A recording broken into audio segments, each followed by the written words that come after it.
One great thing about the Kentucky Derby is the stories that come with it. Not every horse that runs or even wins in the Kentucky Derby for that matter is some multi-million-dollar horse created in a lab. Some horses are just flat out humble. This year's feel-good underdog horse is Un Ojo, which in Spanish translates to one eye, which is pretty blunt and fitting because he is blind in his left eye. In fact, it's not even there. It doesn't exist. It's just a hole. Despite this, it hasn't stopped him from making it into the Kentucky Derby starting gate, and it isn't the first time that we've seen a one-eyed racehorse participate in the Kentucky Derby. Since 2004, which happens to be the year I was born, there have been 3 horses who have ran in the Kentucky Derby while missing one of their eyes. Those were Pollard's Vision, Storm in May, and most recently Patch, and now Un Ojo hopes to join the cast as the 4th. So without further ado, another day, another Derby profile. Today's episode's going to be on Un Ojo. Vamonos. As usual, we will be starting with stats, and just like Simplification, he has raced 7 times. Although, Simplification did a bit more in those 7 starts than Un Ojo did, as Un Ojo has only 2 firsts and 2 seconds from those 7 starts, and total earnings of $782,571. Now that's definitely a lot more than Simplification, and that's thanks to his one big major race, which was his win in the Rebel Stakes, which is very lucrative. As well as that, he also was second in both the Withers Stakes and the New York Stallion Series Stakes,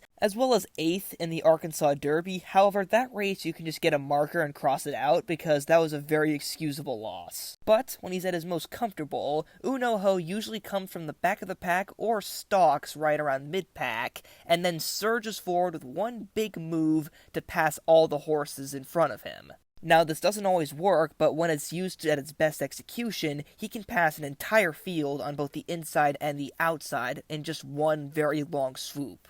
But unfortunately, even at his best, Un Ojo doesn't really come off as a very fast horse. His highest speed figure was just a 91 in the Rebel Stakes, which, with the exclusion of Tiz the Bomb, is the lowest speed figure we've seen so far. So Un Ojo isn't a naturally fast horse. And now with all of this mentioned, it's time to condense it all into the strengths and weaknesses of Un Ojo.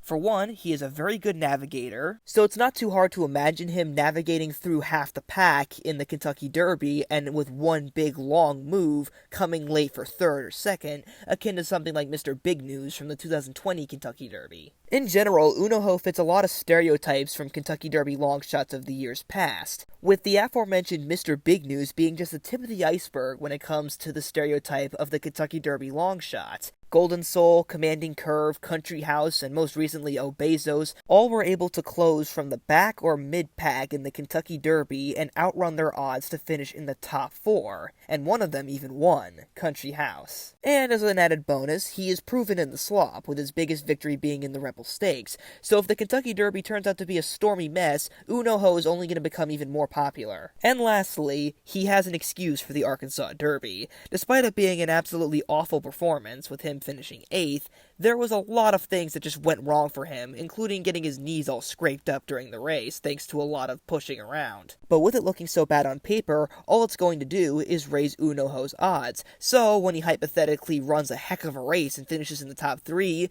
you, the bettor, will make a lot more money because people didn't look past that race. So secretly, a bad, excusable, most recent performance can actually help if you want to make more money.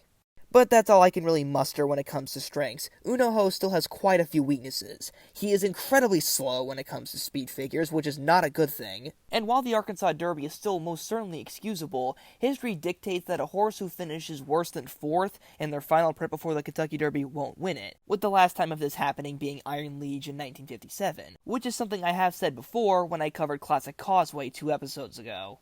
As well as that, the Rebel Stakes didn't really produce a lot of Kentucky Derby horses. The only horse in that race that actually has made it into the Kentucky Derby that isn't Un Ojo himself is Barber Road. And by extension, he's also been beaten by horses that aren't considered top picks, such as Early Voting, which a lot of people are dismissing because of his possible distance limitations. And Early Voting absolutely wiped the floor with him in the Withers Stakes, a race that he ran incredibly slowly. And normally I would probably grade him rather harshly for all of this, but with how many horses like Un Ojo have outran their odds and succeeded in the Kentucky Derby, I can't help but be generous here, and for that I will give Un Ojo a B grade.